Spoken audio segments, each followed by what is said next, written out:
Bonjour à tous, alors je viens ici pour vous expliquer comment réaliser un petit miroir en macramé avec de la corde coton.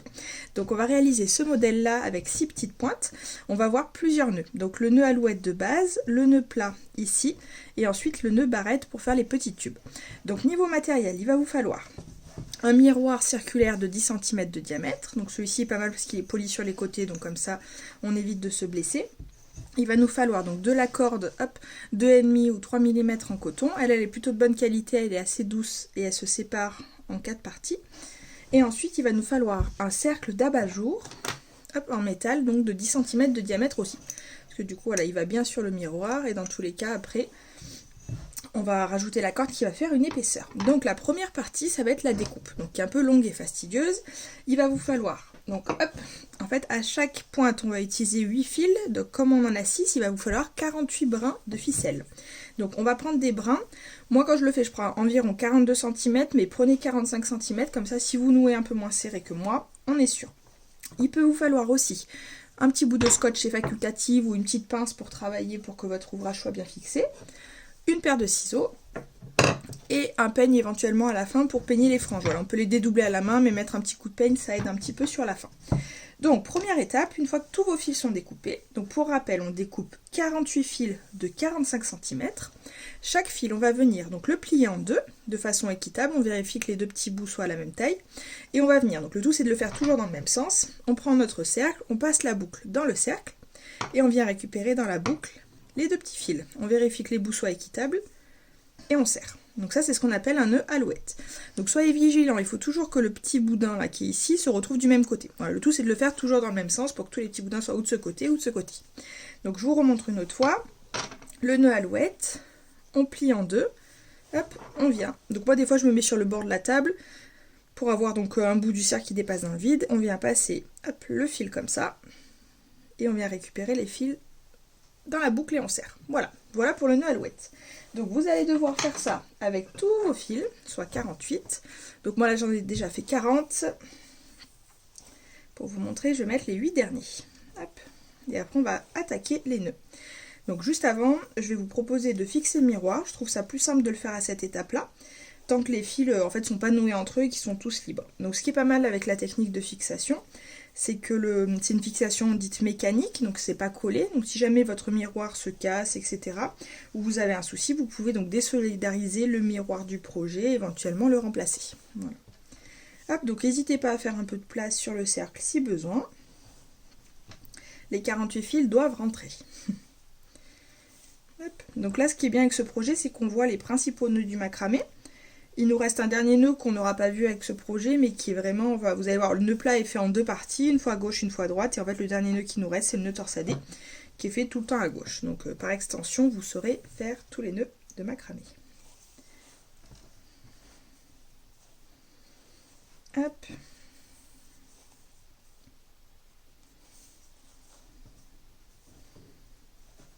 Et voilà, donc là j'ai mes 48, donc n'hésitez pas à bien recompter, il faut bien que ce soit un multiple de 8. Hop.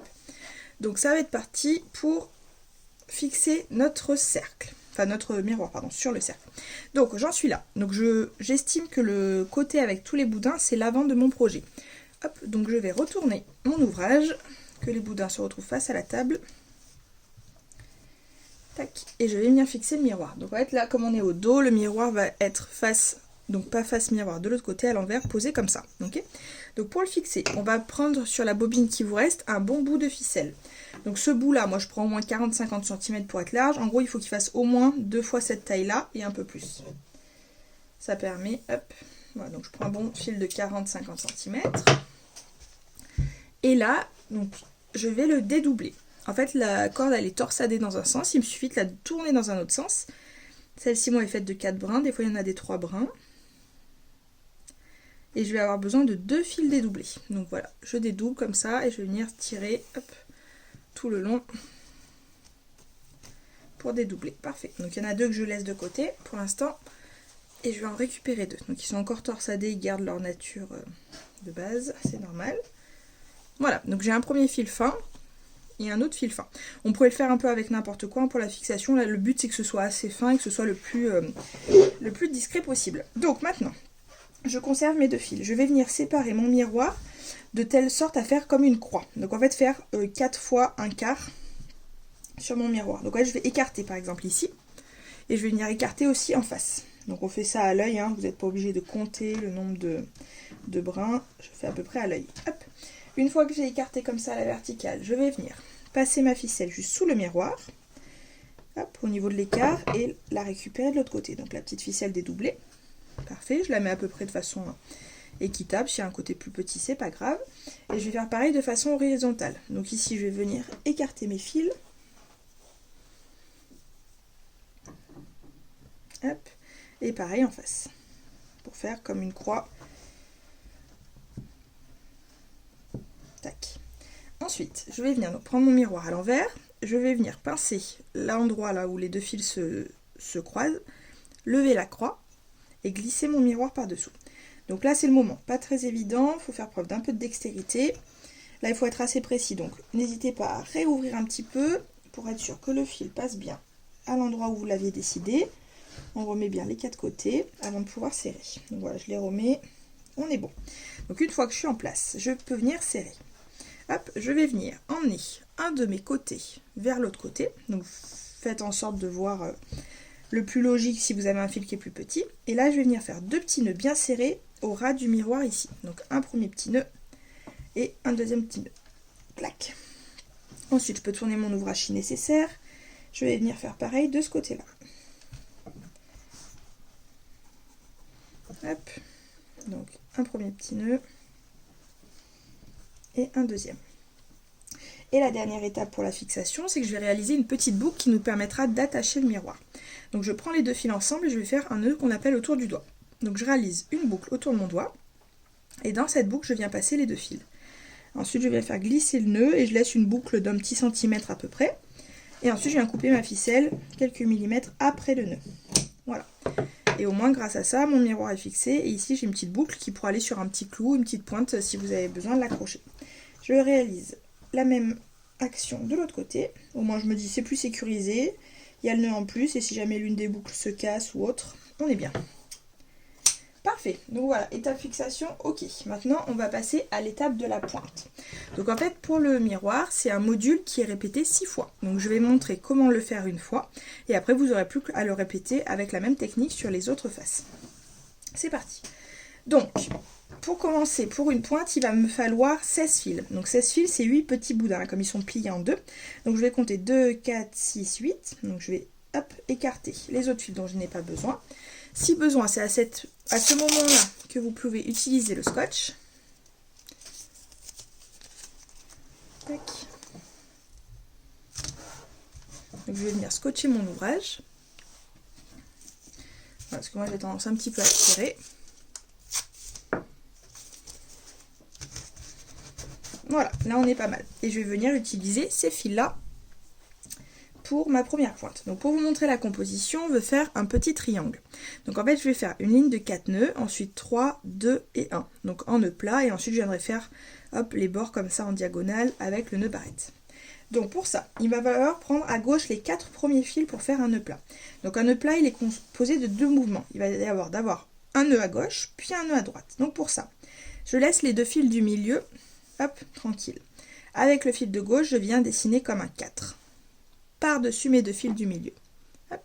Et ensuite, avec le fil de droite, je le passe par-dessus le fil horizontal tout seul du 4, par-dessous les deux, et je vais venir le récupérer ici dans la boucle. Donc pour ça, je soulève la boucle, et je viens le récupérer à l'intérieur. Ça me fait un petit peu comme un signe de l'infini. Et là, donc c'est le petit moment pas facile avec les doigts, il faut arriver à tendre les deux du milieu, et serrer en même temps droite et gauche. Hop, je viens serrer jusqu'en haut. Donc voilà, ne serrez pas hyper fort, mais il faut quand même que ce soit serré. Et pour que mon nœud plat soit terminé, je vais reproduire la même opération, mais à droite. Donc cette fois-ci, je fais comme un 4, mais à l'envers, en symétrie. Et l'autre, je viens le passer du coup par-dessus, par-dessous, et dans la boucle par-dessous. Rebelote, je viens serrer. Voilà, donc là, mon premier nœud plat est fait. Je vais reproduire l'opération sur toute la ligne. Donc je prends les 4 fils suivants, je fais le mouvement à gauche, je serre, et le mouvement à droite, je serre. Pareil avec le suivant, hop.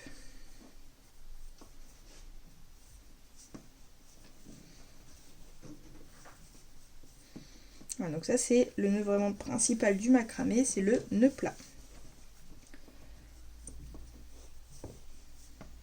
Un coup à gauche, un coup à droite. Parfait. Donc là, ma ligne de 4 est terminée. Maintenant, je vais pouvoir faire une ligne de 3, donc qui va venir réduire petit à petit et qui va venir se placer en quinconce. Donc en fait, j'ai ces deux nœuds et je vais vouloir venir créer un nœud entre ces deux-là, un nœud entre ces deux-là et un nœud entre ces deux-là. Donc pour ça, je vais abandonner deux fils que je ne vais pas utiliser à gauche et deux fils que je ne vais pas utiliser à droite. Maintenant, je vérifie ma logique. Comme je vois qu'il y a un nœud en quinconce, je vais afficher deux fils qui sortent de ce nœud-là et je vais utiliser les deux fils du côté qui sortent de ce nœud là pour faire un nœud, pardon. Donc un nouveau nœud, une fois à gauche, une fois à droite. Après je vais en faire un autre avec ces 4 fils, puis avec ces 4 fils. Voilà. Voilà pour la petite logique. C'est parti.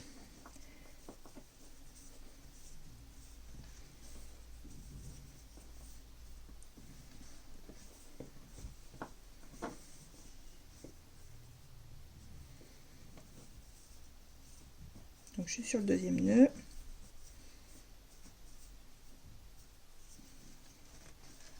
Hop. Et le petit dernier de la ligne. Et ensuite, comme vous l'imaginez, on va faire la ligne de 2 nœuds et la ligne de 1 nœud pour finir notre pointe. Tac, nickel, donc ma ligne de 3 est faite. Là, il y a les deux fils que j'avais abandonnés tout à l'heure. Donc pour la ligne suivante, je vais encore en abandonner 2 à gauche, donc toujours les plus près du bord, et 2 à droite. Et c'est reparti. Donc là, je vais faire un nœud avec ces 4 fils et un nœud avec ces 4 fils. Donc c'est normal qu'il y ait des petits trous entre les nœuds. Après, il ne faut pas qu'ils soient trop gros non plus. Le but, c'est de serrer un petit peu. Même si on a un petit peu de mou sur la longueur des fils, pas trop en abuser.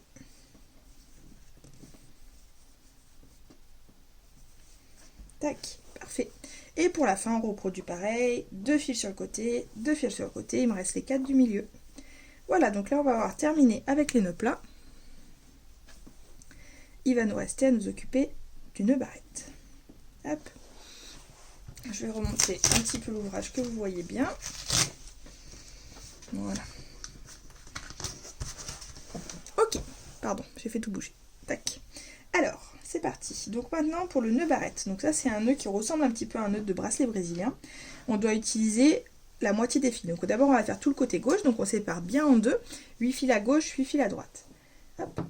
Donc pour commencer, le fil tout en haut à gauche, ou après on utilisera l'autre côté, sera celui tout en haut à droite, c'est un fil de trame. Donc lui, première étape, on le met en position. Donc il suit à 45 degrés mon petit triangle et il est par-dessus les autres fils. Et ensuite, on va venir nouer dessus chaque fil 2 fois, donc dans l'ordre en partant du premier en haut. Donc pour le nouer, ce fil-là, on vient le jeter par-dessus, ça nous fait un petit U, et on vient le récupérer dans ce petit U. Là, très important, la trame reste en position, il faut toujours qu'elle soit à 45 degrés, voire un tout petit peu orientée plus à l'horizontale.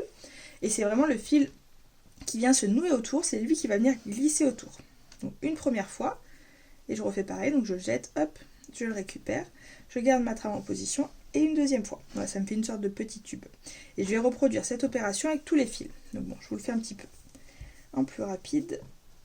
Donc chaque fil vient se nouer 2 fois. La trame reste en position, étendue. C'est vraiment l'autre fil, donc là pour le coup à gauche, qui vient se nouer autour.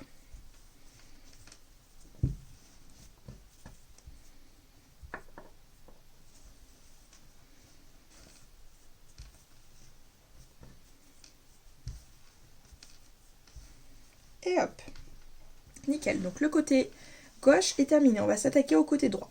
Donc juste petite précision, pour le côté droit, on laisse notre trame là qui était à gauche, à droite, comme si c'était un fil lambda, parce qu'on va venir le prendre. C'est ça qui va nous permettre qui va faire en sorte que les deux petites lignes de tube là soient serrées et soient reliées. Donc je prends mon fil tout en haut à droite, je le mets en position, c'est ma trame, donc qui vient rejoindre ici. Et ensuite je vais nouer chaque fil 2 fois. Donc rebelote, je le jette par en haut et je le récupère, hop, dans la boucle. Une première fois et une deuxième fois. Hop.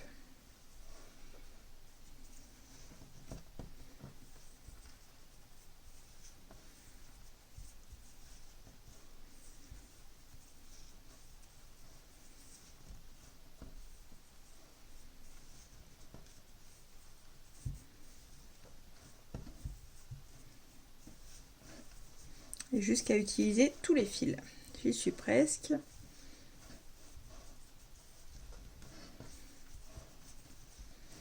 voilà. Parfait, donc là j'ai fait gauche et droite, je me retrouve bien avec mes 8 fils de chaque côté, c'est redevenu à la normale. Donc là, deux options. Si vous reste assez de fils et que vous avez envie pour une question esthétique, vous pouvez faire une deuxième ligne. Donc ça se passe exactement pareil. On reprend tout en haut, on fait toute la ligne et pareil de l'autre côté. Et sinon, vous pouvez aussi vous arrêter là. Après, donc la dernière étape, ça va être de couper puis de peigner. Donc après, bien sûr, vous pouvez répéter le motif sur votre miroir. Donc pour couper, moi ma technique, c'est que je viens me mettre donc au niveau de la barrette, en parallèle, à peu près à 3 cm en dessous. Et je viens donc avec une bonne paire de ciseaux, hop, couper ma ligne. Après, je pourrais réajuster si besoin. Et je viens pareil ici, me mettre en parallèle. J'essaie de prendre tout ce petit monde. Et de couper, hop, mes franges. Après, deux options pareilles, ou vous les détorsadez à la main, donc il suffit, c'est pas très compliqué comme les fils sont courts, de les tourner en fait dans le sens inverse de leur fabrication. Comme ça, ils vont se dédoubler et être composés donc bien de petits fils qu'on peut bien voir pour faire des petites franges. Et après, vous pouvez aussi le faire directement en peignant. Voilà, avec un petit peu de patience. Ça permet de bien les écarter.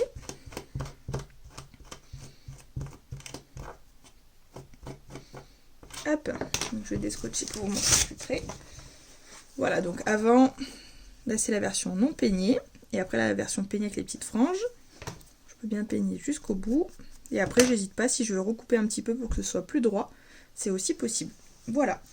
Et bien vous avez tous les éléments nécessaires pour réaliser votre petit miroir. N'hésitez pas à nous faire des petits retours si besoin ou à nous montrer vos réalisations. Voilà la fin. Après pareil, n'hésitez pas si vous voulez couper des franges plus courtes, plus longues. C'est vraiment à votre convenance selon l'esthétique que vous voulez donner à votre création. On espère que ça vous a plu et puis on se dit à très vite pour plein d'autres tutos créatifs.